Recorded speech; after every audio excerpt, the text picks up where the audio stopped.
Assalamualaikum warahmatullahi ta'ala wabarakatuh. Alhamdulillahi rabbil alamin, wa bihi nasta'inu ala umuri dunya waddin. Wassalatu wassalamu ala ashrafil anbiya'i wal mursalin sayyidina Muhammad wa ala alihi wa sahbihi ajma'in.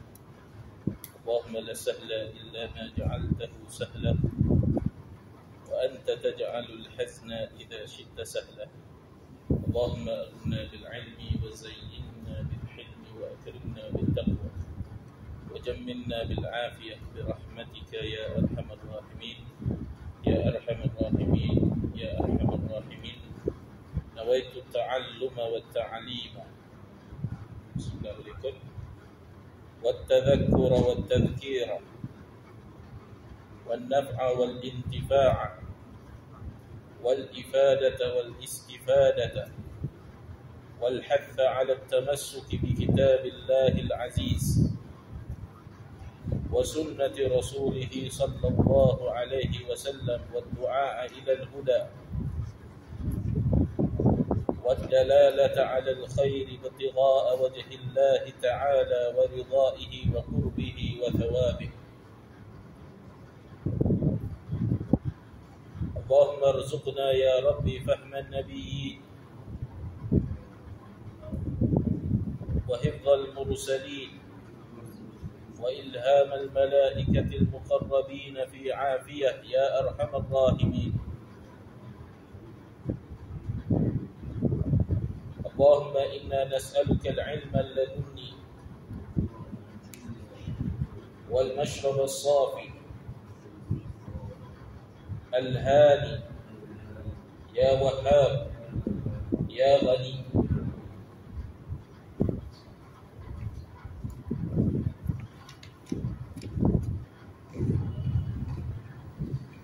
بسم الله الرحمن الرحيم. الحمد لله رب العالمين وبه نستعين على امور الدنيا والدين والصلاة والسلام على أشرف الأنبياء والمرسلين وعلى آله وصحبه أجمعين. قال المصنف رحمه الله تعالى ونفعنا به وبعلومه في الدارين آمين. رضي الله عنه.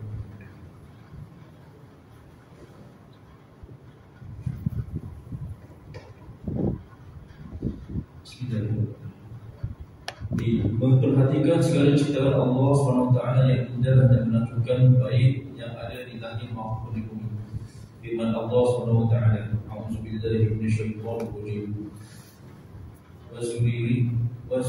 Wasurihim ayatina fil afaqi wa fi anfusihim hatta yatabayyana lahum annahul haqq. Kami akan memberitahukan kepada mereka tanda-tanda kekuasaan kami beberapa daerah dan kekuasaan yang apa pada peribadi mereka sendiri, sehingga jelas bagi mereka bahawa Allah SWT adalah benar. Surah Fussilat 53. Bersungguh-sungguh dalam mengerjakan segala amalan yang tetap berdasarkan iman dan takwa. Firman Allah SWT, A'udzubillahi minasyaitonir rajim. Walladzina jahadu fina lanahdiyannahum subulana. Dan orang-orang yang berjihad mencari keridhaan kami, sungguh akan kami tunjukkan pada mereka jalan kami. Alhamdulillahi rabbil alamin. Allahumma salli wa sallim wa barik ala sayyidina Muhammad wa ala alihi wa sahbihi ajma'in. Alhamdulillah, kita bersyukur kehadirat Allah Subhanahu wa taala yang telah mempertemukan kita pada malam yang mulia ini di dalam bulan Sya'ban yang diberkati Allah Subhanahu wa taala. Moga-moga segala amalan yang kita telah laksanakan pada bulan Sya'ban tahun ini, pada bulan-bulan yang lalu daripada bulan Rajab dan bulan-bulan sebelum bulan Rajab, itu diterima oleh Allah Subhanahu wa taala. Dan moga-moga Allah Subhanahu wa taala memberkati kita semua pada baki daripada bulan Sya'ban. Dan moga-moga Allah Subhanahu wa taala mempertemukan kita dengan malam nisfu Sya'ban. Dan juga moga-moga Allah Subhanahu wa taala mengurniakan kepada kita kesempatan untuk kita beramal di dalam bulan Ramadan al-Mubarak. Alhamdulillah, kita bersyukur kehadirat Allah Subhanahu wa taala kerana diberikan kesempatan pada malam ini untuk duduk di dalam rumah Allah Subhanahu wa taala. Mari sama-sama sebelum kita mulakan pengajian ataupun pembacaan kitab yang diberkati ini, Risalatul Muawanah karangan Al-Imam Abdullah bin Ali Al-Haddad, kita niat i'tikaf. Moga-moga duduknya kita walaupun sekejap di dalam masjid ini itu adalah satu perkara yang diridai oleh Allah Subhanahu wa taala, dan moga-moga amalan i'tikaf kita diterima oleh Allah Subhanahu wa taala. Nawaitu al-i'tikaf fi hadzal masjid sunnatan lillahi tabaraka wa taala. Jadi pada minggu yang lalu telah diterangkan sedikit sebanyak tentang keyakinan. Kita berada di dalam muka surat yang ke-19, kitab Risalatul Muawanah wal Mudha'arah wal Mu'azarah, terbitan At-Tawasul Insan, telah dialih bahasakan oleh Al-Ustaz Dr. Yakin Ali. Semoga Allah Subhanahu wa taala berikan ganjaran atas usaha ini. Amin ya rabbal alamin.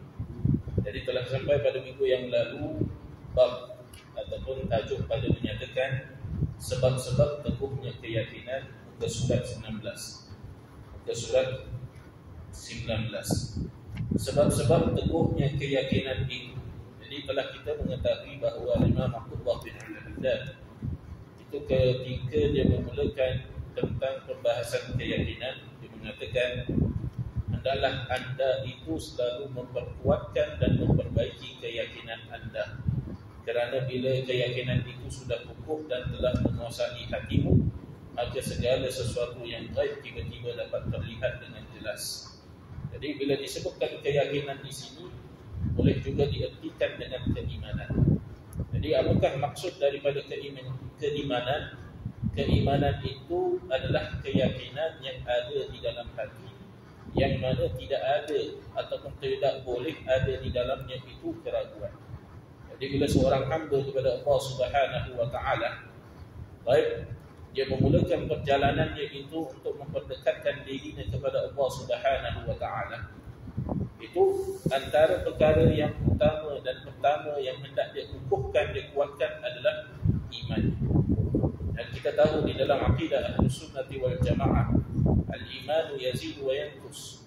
Iman itu boleh bertambah dan juga boleh berkurang. Jadi bagaimana bertambahnya iman itu disebutkan oleh Sahih Safatul Zuhad, bi kathratis salati wat ta'ati, bi kathratis salati wat ta'ati wa tarki ma lin nafsi min syahwati. Baik, iaitu dengan memperbanyakkan amalan-amalan saleh.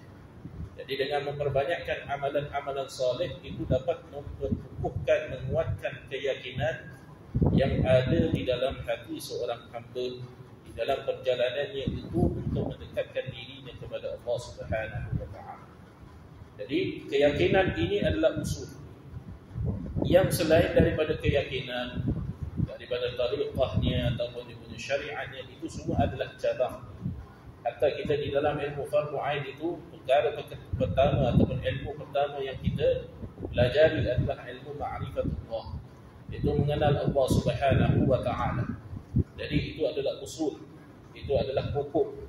Baik, jadi pokok ini bayangkan kalau misalnya kata pokok ini ataupun perkara yang usul ini tidak kuat lagi, ataupun dia itu masih lagi tidak kukuh, masih lagi lemah, maka untuk bagi seorang hamba meneruskan ataupun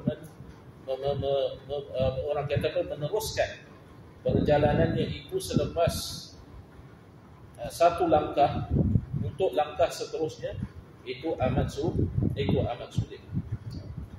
Baik, jadi perkara pertama yang hendak dia betulkan ataupun perkara pertama yang hendak dia kuatkan itu adalah memperkuatkan dan memperbaiki keyakinan dia. Baik, dan itu tidak bukan berkait dengan apa? Berkait dengan iman. Bagaimana caranya? Adalah dengan memperbanyakkan ibadah kepada Allah Subhanahu wa taala. Al-Imam Abdullah bin Ali Al-Haddad dia mendatangkan kepada kita sebab-sebab yang dapat meneguhkan keyakinan. Jadi didatangkan beberapa poin di dalam kitab ini, Risalatul Muawanah. Yang pertama disebutkan Ini adalah yang pokok dan yang menjadi kepuncak, iaitu memerhatikan dengan hati dan mendengarkan dengan telinga akan ayat-ayat Al-Quran dan juga hadis-hadis Nabi SAW, yang mana dalam ayat-ayat Al-Quran ataupun hadis-hadis Nabi SAW itu menjelaskan akan kebesaran Allah Subhanahu wa Ta'ala. Bila seorang itu dia teguh hatinya, dia mengetahui yakin bahawa Allah Subhanahu wa Ta'ala ini Maha Kuasa. Allah Subhanahu wa Ta'ala ini bersifat dengan sifat berkuasa misalnya, bersifat dengan sifat mengetahui misalnya, bersifat dengan sifat melihat, memahami, mengetahui segala sesuatu. Daripada situ dia mengetahui akan kebesaran Allah Subhanahu wa Ta'ala. Dan itu tidak dapat diketahui melainkan dengan membaca Al-Quran, memahami isi kandungan yang ada di dalam Al-Quran. Yang mana kalau kita baca isi kandungan yang ada di dalam Al-Quran dengan tadabbur, dengan faham dan sebagainya, baik, kita akan melihat ayat-ayat Al-Quran menjelaskan akan kebesaran Allah ataupun tanda-tanda kekuasaan Allah Subhanahu wa Ta'ala. Contohnya bisa kata berlaku pada bulan ini ataupun bulan yang lalu tentang Isra dan Mi'raj. Itu diperjalankan hambanya Nabi Muhammad SAW itu daripada Masjidil Haram ke Masjidil Aqsa. Untuk apa tujuannya? Linuriyahu min ayatina innahu huwas sami'ul basir. Untuk kami memperlihatkan kepada dia, hamba itu daripada tanda-tanda kekuasaan kami, tanda-tanda kebesaran kami, dan begitu juga daripada hadis-hadis Nabi SAW yang menerangkan tentang sifat-sifat Allah Subhanahu wa Ta'ala, sifat-sifat yang menunjukkan akan kesempurnaan Allah Subhanahu wa Ta'ala.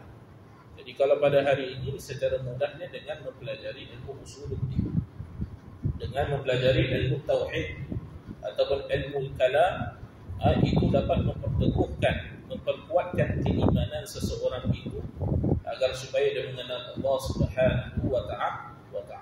Itu ada di dalam ilmu sifat itu. Jadi tiap-tiap satu sifat itu kalau kita baca, kita kaji, kita belajar dan sebagainya, itu dapat mempertingkatkan juga keimanan kita kepada Allah Subhanahu wa Ta'ala. Semakin kita insya-Allah mengenal Allah Subhanahu wa Ta'ala, keagungan Allah Subhanahu wa Ta'ala, kehebatan Allah Subhanahu wa Ta'ala, keistimewaan Allah Subhanahu wa Ta'ala di dalam menciptakan makhluk-makhluk Allah Subhanahu wa Ta'ala, di dalam memerintah, menguasai, memaksa, segala sifat-sifat yang layak bagi Allah Subhanahu wa Ta'ala. Kita mempelajari sifat 20 itu, kita tahu sifat-sifat yang tidak layak, sifat-sifat yang karut, sifat-sifat yang dusta bagi Allah Subhanahu wa Ta'ala. Itu dinamakan dengan sifat apa? Mustahil. Itu ada perkara yang wajib, yakni perkara yang tak dapat akal untuk mengatakan ketiadaannya. Mesti ada sifat itu. Itu wujud ataupun istihalah, mustahil. Itu akal tidak dapat menerima sama sekali akan kewujudan sifat-sifat itu. Contohnya bisa kata Allah Subhanahu wa Ta'ala itu qiyamuhu bi ghairi, berdirinya itu yakni dia memerlukan kepada selainnya. Itu adalah satu perkara yang mustahil. Itu adalah satu perkara yang karut pada akal untuk menerima bahawa Allah perlukan kepada selain Allah Subhanahu wa Ta'ala.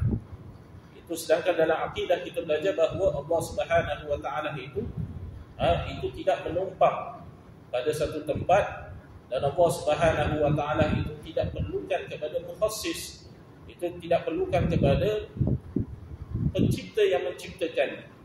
Kalau dia perlukan kepada pencipta yang menciptakannya, berarti dia sama saja dengan makhluk. Dia sama saja dengan makhluk, tidak ada perbezaan antara dia itu dengan makhluk. Dan itu sendiri telah menunjukkan akan kelemahan bagi Allah Subhanahu wa Ta'ala, maka itu ternafi pada akal, tidak boleh menerima sama sekali. Karut pada akal dan batil. Orang yang mengatakan bahawa Tuhan itu perlu kepada ciptaan-ciptaannya dan sebagainya. Dan Allah Subhanahu wa taala mengumumkan kepada para anbiya dan kepada rasul. Bila kita baca Al-Quran, kita baca hadis-hadis Nabi SAW, itu mukjizat kepada para anbiya, kepada para rasul, diberikan kelebihan-kelebihan kepada orang-orang yang dekat kepadanya, kekasih-kekasih Allah Subhanahu wa taala. Dengan itu kita baca Al-Quran, kita baca hadis-hadis Nabi SAW, dan syarahan-syarahan daripada para ulama, itu dapat mengukuhkan keimanan kita di dalam perjalanan kita ini untuk mendekatkan diri kita kepada Allah Subhanahu wa taala. Itu didatangkan oleh Imam Al-Haddad rahimahullahu taala satu ayat. Awalam yakfihim anna anzalna 'alaikal kitaba yutla 'alaihim.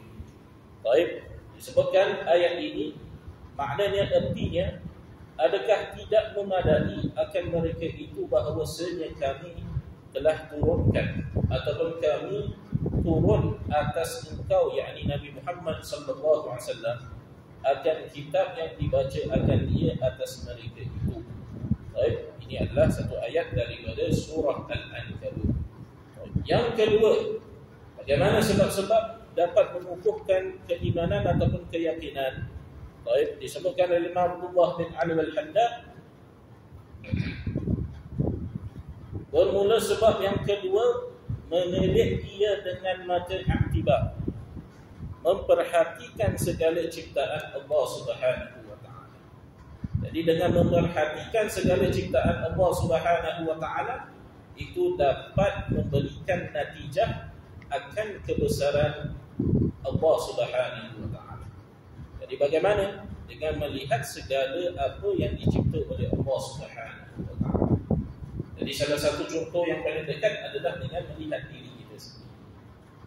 Bagaimana ciptaan Allah Subhanahu wa taala itu terhadap diri kita sendiri. Mata yang Allah ciptakan kepada kita, telinga yang Allah ciptakan kepada kita, mulut yang Allah ciptakan kepada manusia, anggota-anggota yang lain yang Allah telah ciptakan kepada kita. Tidakkah ini boleh menjadikan kita itu mengetahui akan kebesaran Allah Subhanahu wa taala? Tidakkah perkara-perkara ini menjadi asbab kita mengetahui akan keagungan Allah Subhanahu wa taala? Kalaulah perkara-perkara ini yang telah ada pada diri kita sendiri ini adalah satu perkara yang sangat ajaib, baik, sangat hebat, apatah lagi yang menciptakan perkara-perkara itu atau ciptaan-ciptaan yang ada pada diri kita ini. Apatah lagi ciptaan-ciptaan daripada gunung ganang, hujan yang turun daripada langit, tumbuh-tumbuhan yang ada, pokok-pokok yang besar, binatang-binatang yang diciptakan oleh Allah Subhanahu wa taala, baik di atas darat ataupun di dalam lautan, yang kita tahu dan juga kita tidak tahu. Bukankah itu menunjukkan kebesaran Allah Subhanahu wa taala? Jadi para ulama tauhid, atau kita belajar di dalam ilmu usuluddin, itu salah satu metod ataupun cara bagi seseorang itu makrifat kepada Allah Subhanahu wa taala, itu bin nazar, iaitu dengan dia memikirkan akan ciptaan-ciptaan Allah yang dapat membawa dia untuk mengetahui, mengenal akan kebesaran Allah Subhanahu wa taala. Baik, untuk mengenal akan kebesaran Allah Subhanahu wa taala. Bermula sebab yang kedua, menilik ia dengan mata iktibar. Dengan mata iktibar di sini adalah bila kita melihat gunung misalnya. Kita bukan hanya lihat daripada kecantikannya sahaja, akan tetapi kehebatan bagaimana gunung ini dapat diadakan. Pada asalnya itu dia tiada, kemudian diadakan. Baik, maka memberikan natijah kepada kita, akal kita bila melihat dalam zihn kita itu melihat dengan ainul i'tibar. Baik, bahawa yang menciptakannya itu sudah tentu orang-orang ataupun yang menciptakannya itu adalah zat yang mempunyai keagungan dan juga kebesaran. Jadi melihat segala sesuatu yang ada di alam ini dengan apa? Dengan ainul i'tibar atau dengan mata i'tibar. Ini i'tibar, pengajaran daripada apa yang telah diciptakan oleh Allah Subhanahu wa taala. Dengan mata i'tibar pada alam yang gaib, pada langit dan bumi dan pada barang yang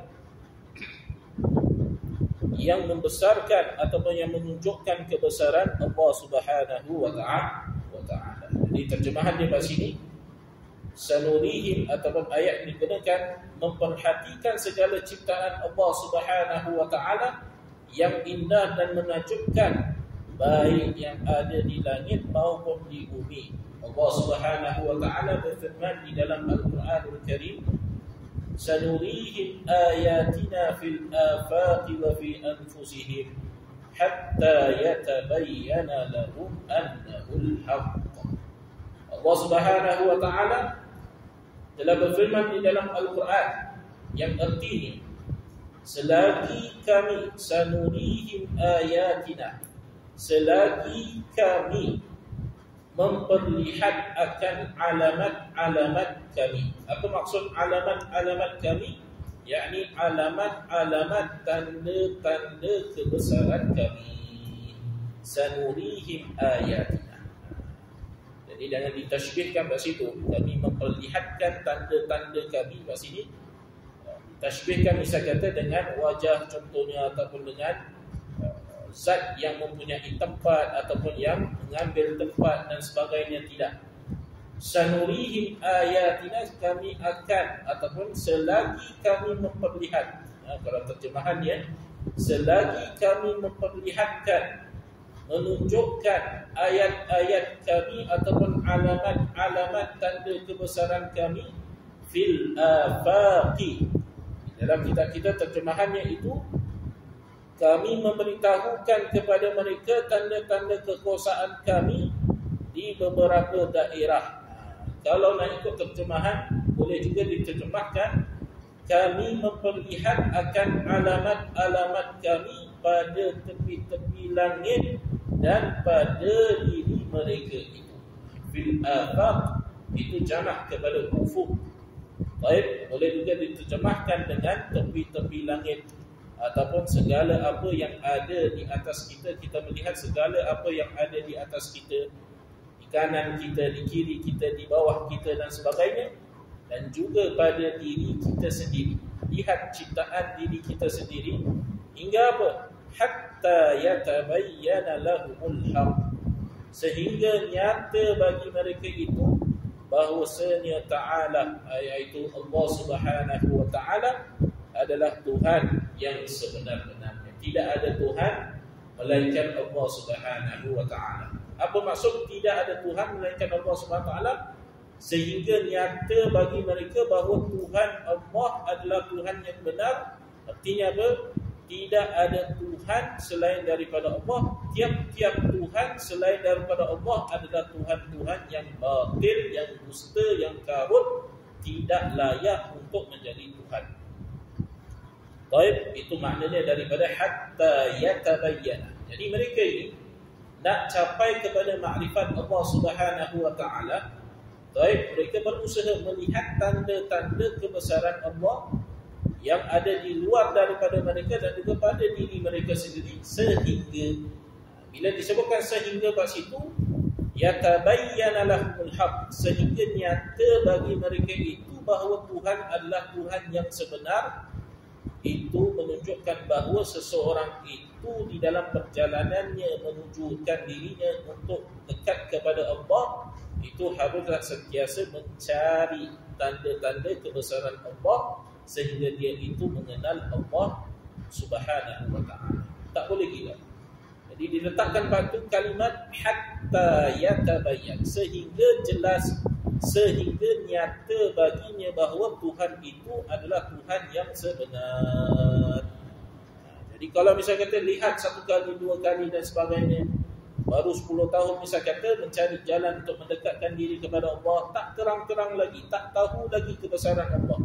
Cuba lagi, belajar lagi, cari lagi, belajar dengan ulama-ulama sekian, cari alim-alim si fulan dan sebagainya, buka kitab-kitab sekian-sekian dan sebagainya, cari sehingga kamu mengetahui mengenal Allah Subhanahu wa ta'ala. Baik. Kemudian disebutkan lagi bersungguh-sungguh. Yang ketiga disebutkan oleh Imam Abdullah bin Al-Haddad Itu cara-cara ataupun sebab-sebab yang dapat mengukuhkan keyakinan, keimanan seorang hamba itu adalah bersungguh-sungguh dalam mengerjakan segala amalan dan tetap berdasarkan iman dan taqwa. Jadi yang ketiga itu bermula bahawa beramal ia atas yang dituntut barang yang beriman ia dengan dia. Jadi seorang hamba yang ingin memperkukuhkan keimanan, keyakinannya kepada Allah Subhanahu wa taala, mestilah dia itu tak boleh meninggalkan apa yang dituntut ke atas dia. Jadi apa itu takwa? Takwa itu di dalam ta'rif yang simple itu imtithalu awamirillahi wajtinabu nawahihi. Imtithalu awamirillah, melaksanakan segala apa yang diperintahkan oleh Allah dan menjauhkan dirinya itu daripada segala apa yang dilarang baik oleh Allah Subhanahu wa taala. Itu ta'rif yang simple bagi takwa. Jadi seorang hamba yang ingin memperkukuhkan imannya itu, dia dah beriman, dia tahu bahawa Allah itu satu, Allah itu wujud, Allah Subhanahu wa taala bersifat dengan segala sifat-sifat kesempurnaan. Bagaimana nak kukuhkan keimanan itu? Bagaimana nak menambahkan iman itu agar supaya ia tidak berkurang? Tadi dah disebutkan dalam akidah kita bahawa al-iman yazid wa yanqus. Iman itu bertambah dan boleh berkurangan. Baik, kecuali imannya siapa? Kecuali imannya para anbiya dan juga para rasul. Baik, itu adalah imanul kamil. Itu adalah imanul kamil yang tidak masuk di dalamnya itu keyakinan mereka itu tidak ada keraguan. Sentiasa kukuh keyakinan mereka para anbiya dan juga para rasul alaihi wassalatu wassalam. Jadi bagi seorang hamba nak memperkukuhkan keimanannya, keyakinannya itu salah satu caranya adalah dengan takwa kepada Allah. Yang disebutkan di dalam bahasa ilmu tasawuf itu biasa disebutkan dalam kitab-kitab tasawuf itu adalah mujahadatul nufus. Yani mujahadatul nufus, iaitu sedaya upaya baik berusaha pada dirinya itu untuk memperbetulkan amalan-amalan yang zahir dan juga amalan-amalan yang batin. Jadi bila disebutkan kalimat mujahadatul nufus, mujahadah, baik itu di dalam ilmu tasawuf itu bukan hanya kita mempercantikkan amalan-amalan zahir, tetapi di dalam masa yang sama juga harus ada usaha, mesti ada usaha di dalam mempercantikkan amalan-amalan yang batin, yakni amalan-amalan yang ada pada hati. Yang mana disebutkan oleh ulama-ulama tasawuf itu bermula dengan at-takhalli. At-takhalli ini apa? At-takhalli ini adalah membersihkan hati itu daripada sifat-sifat al-madhumah. Contohnya hasad, dengki dan sebagainya. Baik, membersihkan atau membersihkan, menyucikan hati daripada sifat-sifat yang tidak baik, madhumah, yang tidak diridai oleh Allah Subhanahu wa taala. Itu dinamakan at-takhalli. Kemudian bila sudah takhalli di situ, barulah datang at-tahalli. Datangnya tahalli ini memperhiaskan diri dengan sifat-sifat al-mahmudah. Memperhiaskan diri ataupun hati ini dengan sifat-sifat mahmudah yang disukai, yang diridai oleh Allah Subhanahu wa taala. Diisi dengan sifat tawadhu, diisi dengan sifat sabar, diisi dengan sifat al-hilm, diisi dengan sifat yang baik-baik yang lain disebutkan di dalam ilmu tasawuf. Barulah datang selepas itu at-tajalli. Jadi at-tajalli ni apa? Hati itu dapat merasakan kebesaran Allah Subhanahu wa taala. Ini takrif yang kita pilih untuk tajalli. Jadi bila hati itu sudah dibersihkan at-takhalli, kemudian diisikan, ditahallikan ataupun diisikan dengan sifat-sifat mahmudah, barulah datang at-tajalli, hati itu dapat merasakan kebesaran Allah Subhanahu wa taala. Dan itu tidak lain dan tidak bukan kecuali dengan mujahadah. Dan mujahadah ini kata para ulama, itu seorang salik yang ingin melawan ataupun ingin menundukkan hawa nafsunya, yang mana selama ini hatinya itu sudah penuh dengan sifat-sifat mazmumah, dan dia ingin memperhiaskan hatinya itu dengan sifat-sifat mahmudah. Itu bukan satu perkara yang mudah. Sebab itu digunakan kalimat al-mujahadah kat situ. Dia bukan kita datang satu kelas dan sebagainya, kita jumpa seorang alim dan sebagainya terus hilang, tidak. Bahkan bila kita dah datang satu kelas dan sebagainya, kita jumpa orang alim makin bertambah-tambah pula. Dia punya sifat-sifat mazmumah yang ada di dalam hati. Baik, kena ada mujahadah. Bila ada mujahadah kat situ, ada usaha. Ada usaha yang gigih di dalam menyucikan, memperbersihkan hati yang selama ini telah dinodai. Baik, dan ia bukan satu perkara yang mudah. Dan di dalam ilmu tasawuf itu disebutkan bahawa untuk seseorang itu melakukan perkara ini tidak bukan mestilah dia itu mempunyai seorang guru.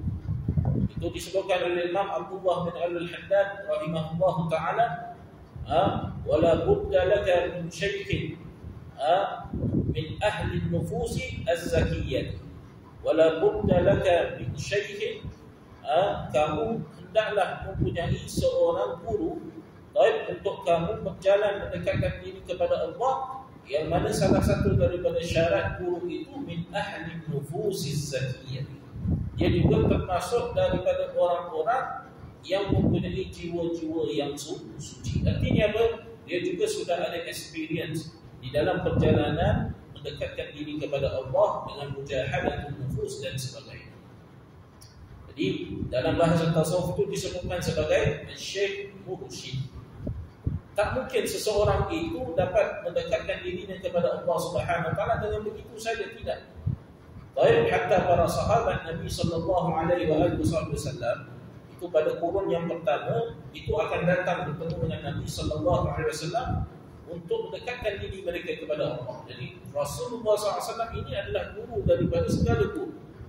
Sahabat Nabi sallallahu alaihi wasallam menjadikan Rasulullah SAW ini sebagai wasilah, sebagai perantaraan untuk mendekatkan diri kepada Allah Subhanahu wa taala. Begitu juga yang dipahami oleh ulama-ulama tasawuf. Kita buka dalam kitab-kitab tasawuf dan sebagainya, guru itu dijadikan sebagai wasilah untuk mendekatkan diri kepada Allah di dalam perjalanan mendekatkan diri kepada Allah dengan mujahadah nufus dan sebagainya. Kerana apa? Kita kena ada seorang guru, dan guru itu mestilah seorang guru yang menepati syarat-syarat sebagai seorang guru dalam ilmu tasawuf. Dia mestilah seorang arif dalam ilmu tersebut, cara-cara dan dia mempunyai experience dan sebagainya, memberikan ubat yang sesuai bagi seorang murid untuk mendekatkan dirinya itu kepada Allah Subhanahu wa taala. Baik, itu disebutkan bagaimana kalau seorang itu dia sakit, baik, tapi dia nak ubatkan orang lain, sedangkan dirinya itu sendiri sakit. Baik, wa ghairu tabibin yudawi an-nasa wa huwa alim. Baik, disebutkan dalam satu syair itu bagaimana seorang tabib itu dia declare dirinya itu sebagai doktor, dia nak ubat orang lain, nak jadikan orang lain itu sihat dan sebagainya, sedangkan dirinya itu sendiri sakit dan dia tak cukup ubat untuk dirinya sendiri. Bagaimana dia nak ubatkan orang lain? Baik, itu tidak akan berlaku. Sebab itu disebutkan di dalam ilmu tasawuf, salah satu daripada rukun ilmu tasawuf itu seorang yang nak dekatkan diri kepada Allah, nak menempuh jalan mendekatkan diri kepada Allah Subhanahu wa taala, itu mesti melalui seorang guru yang dinamakan dengan guru mursyid. Hatta dalam benda yang mudah-mudah sekalipun kalau kita lihat, itu disebutkan oleh Al-Imam Abdul Wahhab Asy-Sya'rani itu dalam Al-Uqud Al-Muhammadiyah.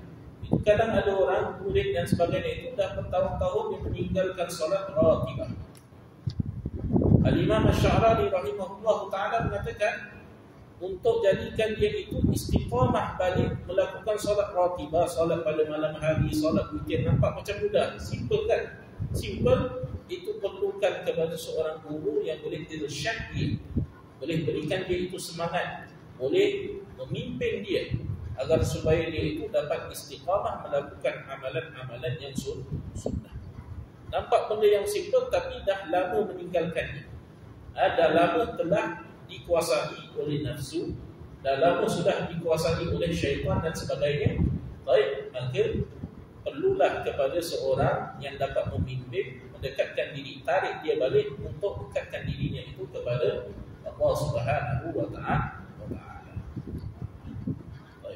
Jadi tugas kita itu adalah mencarilah seorang guru. Itu disebutkan oleh para ulama, kalau bisa kata belum berjumpa dengan orang guru, seorang guru, mursyid dan sebagainya, baik, itu memperbanyakkan selawat ke atas baginda Nabi sallallahu alaihi wasallam. Yang mana dengan barakah selawat ke atas baginda Nabi sallallahu alaihi wasallam itu menjadi asbab pengukuhan rohani seseorang bagi mendekatkan dirinya kepada Allah supaya dia tidak terus tersesat. Dia masih mencari, belum lagi berjumpa, masih mencari, belum lagi jumpa, memperbanyakkan selawat ke atas baginda Nabi sallallahu alaihi wasallam. Tetapi disebutkan dalam rukun ilmu tasawuf, dalam ilmu tasawuf itu tak boleh terus berselawat. Dia tak nak cari terus, nak terus berselawat dan sebagainya. Itu sebagai apa? Itu sebagai gantian. Sebelum seseorang itu berjumpa dengan seorang guru, mursyid dan sebagainya yang dapat membantu dia. Dia itu bukan ghayah, dia itu bukan tujuan. Jadi salah kalau orang menyatakan seorang guru itu kita hendak jadikan dia itu sebagai ghayah, tujuan dan sebagainya. Tidak, dia hanyalah wasilah untuk kita mendekatkan diri kepada Allah Subhanahu wa Ta'ala. Jadi bersungguh-sungguh dalam mengerjakan segala amalan dan tetap berdasarkan iman dan juga takwa firman Allah Subhanahu wa Ta'ala. Dipetik salah satu daripada ayat Al-Quran. Walladzina jahadu fina lanahdiyannahum subulana. Artinya bermula mereka-mereka yang mujahadah. Walladzina, bermula mereka-mereka yang mujahadah mereka itu pada kami. Walladzina jahadu fina, mereka bermujahadah melawan hawa nafsu mereka dan sebagainya, melakukan jihadul akbar. Ini melakukan apa? Jihadul akbar. Itu pernah Nabi sallallahu alaihi wasallam itu bila balik daripada perang, ada kata perang Badar, ada riwayat mengatakan perang Tabuk. Baik, maka Nabi sallallahu alaihi wasallam berkata kepada seorang sahabat Nabi sallallahu alaihi wasallam, kami ini baru balik daripada jihad yang kecil, nak merujuk kepada jihad yang besar. Apa dia jihad yang kecil? Itu perang Badar, itu masih kecil jihad yang kecil. Tapi jihad yang besar adalah jihad melawan hawa nafsu. Baik, jihad yang besar itu adalah jihad melawan hawa nafsu. Dan ini yang dimasukkan dalam ayat ini, walladzina jahadu fina. Dan mereka-mereka ataupun bermula mereka-mereka yang mujahadah pada kami. Mujahadah pada untuk mendekatkan diri mereka itu kepada kami, kepada Allah Subhanahu wa Ta'ala. Lanahdiyannahum subulana. Kata Allah Subhanahu wa Ta'ala, selagi kami beri akan mereka itu segala jalan kami. Jadi mereka ini masih ada kemampuan untuk melakukan mujahadatul nufus, untuk mendekatkan diri mereka itu kepada kami, selagi mana kami, yakni Allah Subhanahu wa Ta'ala itu memberikan jalan-jalan kami kepada mereka ini.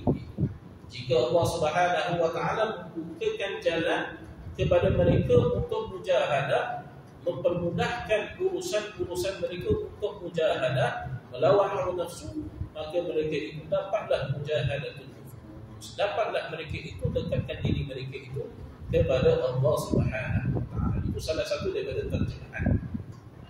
Kalau kita ikut terjemahan yang ada di dalam kitab kita, walladzina jahadu fina lanahdiyannahum subulana, dan orang-orang yang berjihad mencari keridaan kami, sungguh akan kami tunjukkan pada mereka jalan-jalan kami.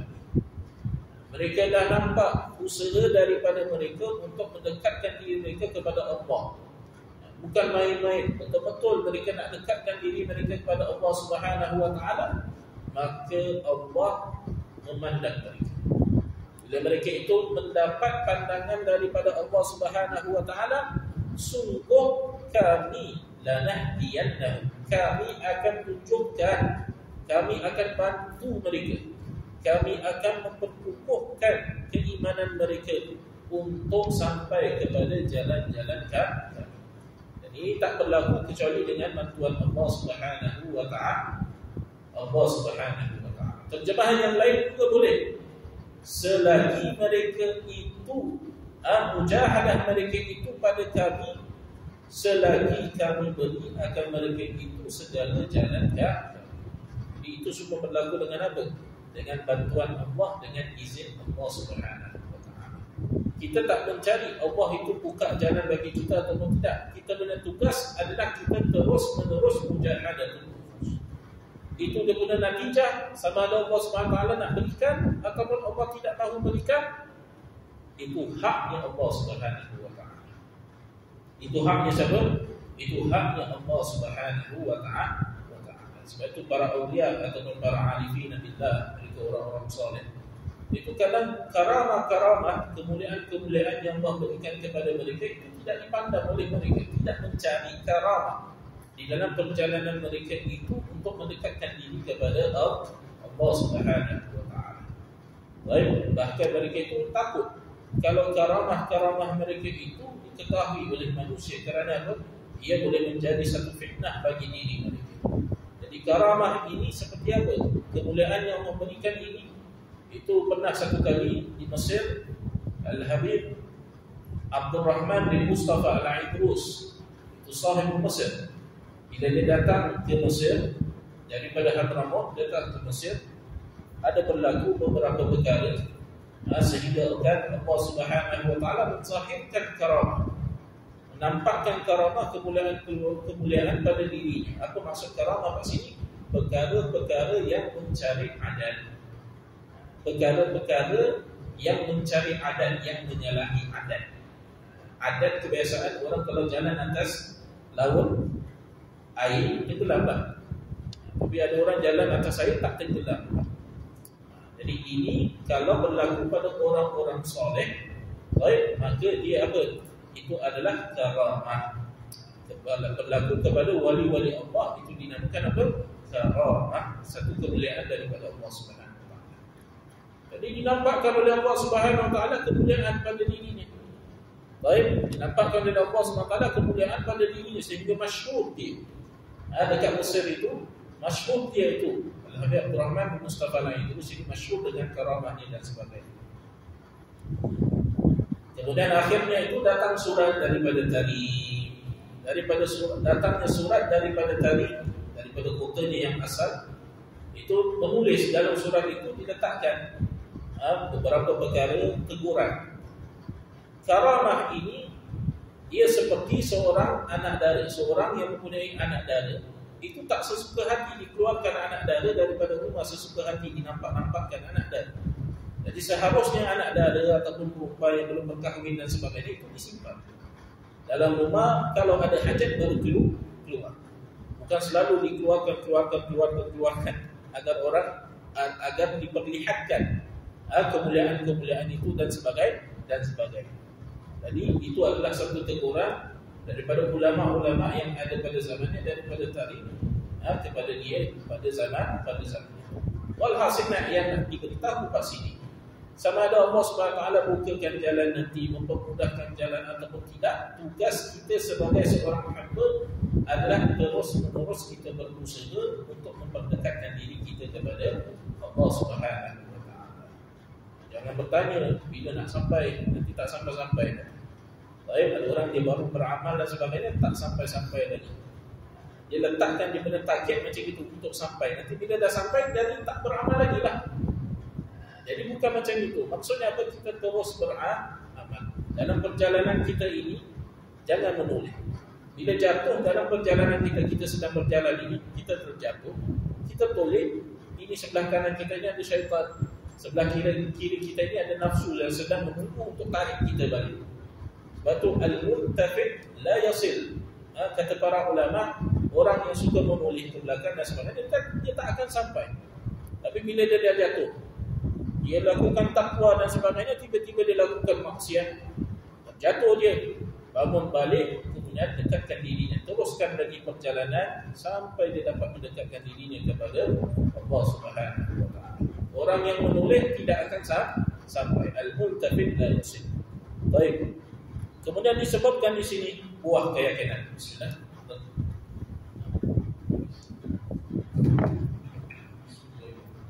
Buah keyakinan dapat kita rasakan antara lain adalah kekuatan batin, tenangan jiwa, perlindungan Allah Subhanahu wa taala, cita-cita untuk selalu taat kepada Dia, serta berusaha maksimal untuk mendapat ridha-Nya. Ringkasnya, keyakinan merupakan pokok dari segala sesuatu, sedangkan darjat yang luhur, budi pekerti yang terpuji dan amal soleh adalah cabang dan buahnya. Bahkan baik buruknya akhlak dan perilaku seseorang bergantung pada keyakinan. Apakah buah daripada keyakinan ataupun faedah daripada keyakinan yang umum yang ada dalam diri seseorang itu? Jadi disebutkan di sini faedah keyakinan yang dapat kita rasakan antara lain adalah kekuatan batin. Jadi batin kita ini ataupun hati kita ini tidak boleh diragukan lagi bila kita sudah mendapatkan keyakinan ini. Kita yakin bahawa Allah Subhanahu wa taala adalah Maha Besar, tidak ada sesuatu yang lebih besar daripada Allah Subhanahu. Yakin dalam hati Allah adalah yang teragung, yang paling agung, yang paling sempurna. Tidak ada sesuatu yang lebih sempurna, yang lebih agung daripada Allah Subhanahu wa taala. Sebab itu kalau kita tahu akan sifat-sifat Allah yang sempurna itu, dan kita tidak ada keraguan lagi, itu bila kita angkat takbir itu, Allahu Akbar. Baik, setiap hari kita angkat takbir, baik dalam solat fardu kita ataupun dalam solat sunat kita, itu bagaimana hubungan kita dengan takbir yang kita bacakan atau Islam kita sebutkan. Baik, di setiap daripada kita boleh tanyakan pada diri sendiri, sama ada keimanan kita ini masih lagi di tahap yang lemah ataupun dalam pertengahan ataupun dalam sikit pertengahan. Allahu a'lam. Lihat bagaimana kita angkat takbir. Bila kita angkat takbir Allahu Akbar, masih tak kita rasakan bahawa ada yang lebih besar daripada Allah? Kalau masih ada kita rasa sesuatu selain daripada Allah yang lebih besar daripada Allah, berarti ada sesuatu masalah pada keyakinan kita yang perlu untuk kita ubahkan keyakinan kita, tambahkan keyakinan, lawan hawa nafsu kita untuk kita tingkatkan lagi keyakinan kita. Itu baru pada lafaz takbir kita, Allahu Akbar, permulaan Allah Maha Besar. Baik, tidak ada sesuatu yang lebih besar daripada Allah. Masalah kita tak lebih besar daripada Allah SWT. Kesedihan kita, apa yang kita lalui dan sebagainya, ujian dan sebagainya, itu tak besar. Allah yang Maha Besar, Maha Agung. Tidak ada yang lebih berkuasa daripada Allah Subhanahu wa taala. Zat yang Maha Kuasa. Kekuasaan yang mutlak hanya pada Allah Subhanahu wa taala. Jadi buah daripada keyakinan itu adalah kekuatan batin. Kemudian yang kedua adalah ketenangan jiwa. Kita tahu apa yang Allah telah aturkan kepada kita daripada keyakinan kita akan qada dan qadarnya Allah. Apa yang telah Allah aturkan kepada kita, baik itu adalah apa yang dikehendaki oleh Allah Subhanahu wa taala, dan itu yang terbaik bagi kita, apa yang telah ditentukan oleh Allah Subhanahu wa taala sejak daripada azal. Bila kita tahu perkara itu, maka akan datang ketenangan jiwa. Jiwa ini tidak ada i'tiraf, dah tak nak lagi lawan ataupun tanya-tanya, kenapa aku gini, kenapa aku gini, kenapa aku gini, aku gini. Akhirnya menjadikan diri itu tidak tenang, makin membinasakan diri dan sebagainya. Kemudian mendapatkan apa? Perlindungan Allah Subhanahu wa taala.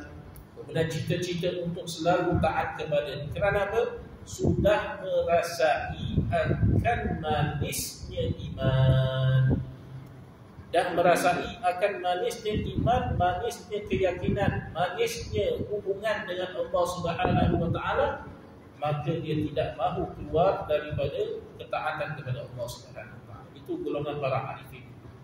Itu bila datangnya waktu malam, itu mereka itu suka beribadah pada waktu malam. Sehingga kan tidak ada perkara yang dapat menyedihkan mereka kecuali kalau sudah terbitnya fajar atau terbitnya matahari. Kerana apa? Pada waktu itu sudah terputus masa bagi mereka untuk apa? Habis masa bagi mereka untuk uns billah, untuk bermesra, mendekatkan hubungan mereka itu kepada Allah Subhanahu wa taala. Baik, hingga sampai di sini insya-Allah, dengan masa tidak izinkan, dan insya-Allah akan disambungkan oleh para asatizah nanti pada waktu datang. Insya-Allah kita tutupkan dengan doa insya-Allah yang selalu kita baca. Bismillahirrahmanirrahim. Ya Rabbana a'tarafna bi annana iqtarafna wa annana asrafna ala ladha ashrafna fatub alayna tawbah أرسل لكل حوضا واستر لنا عوراتي وآمن واغفر لوالدينا ربي ومولودينا والآل والإخوان وسائر البلاد وكل ذي محبة أو جيرة أو صحبة والمسلمين أجمعين ربي فضلا وجودا منا لا باكتساب منا بالمصطفى الرسول نحظى بكل سوء صلى وسلم ربي عليه عبد الحق وآله وصحبه على قشف والحمد لله في البلد والتناهي